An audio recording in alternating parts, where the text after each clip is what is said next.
ABS-CBN, may malaking anunsyo bago matapos ang taon. Nag-ugat yon nang sabi ng ilang executive ng Kapamilya Network na magiging best year ng ABS-CBN ng 2024 at magkakaroon daw ng isang big turnaround. Maraming netizen ang nanabik sa balitang yon at inakala nila na bagong prangkisa ang sasalubong sa ABS-CBN bago matapos ang taong ito.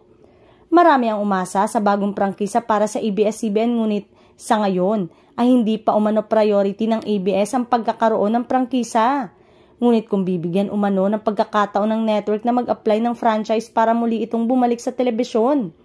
Sa ngayon, ang ABS-CBN ay isang malaking content creator.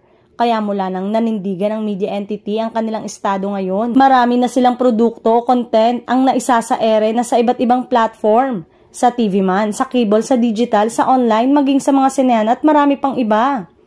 Ang sinasabing big turnaround at best year ng ABS-CBN ay more partnership at collaboration sa mga malalaking kumpanya, media, at international project at ang pagbabalik nito sa dating channel sa All TV. Mula ABS-CBN Entertainment ngayon ay ABS-CBN Studios na ang tawag dahil sila ang nananatiling numero 1 content creator sa Pilipinas. May mga nasagap din tayong ulat na inalok ng gobyerno sa ABS-CBN ang franchise ng isang TV network sa kanila pero tumanggi ang ating Kapamilya Network doon. Sa ngayon ay pinag-iisipan pa kung sa susunod na taon ay makapag-apply na ito ng panibagong prangkisa sa 2025. Ngunit ang sigurado, ayon sa source, ay may isang company ang makikipag-alyansa sa Kapamilya Network upang gumawa ng isang bigating proyekto na tiyak na ikagugulat ng lahat.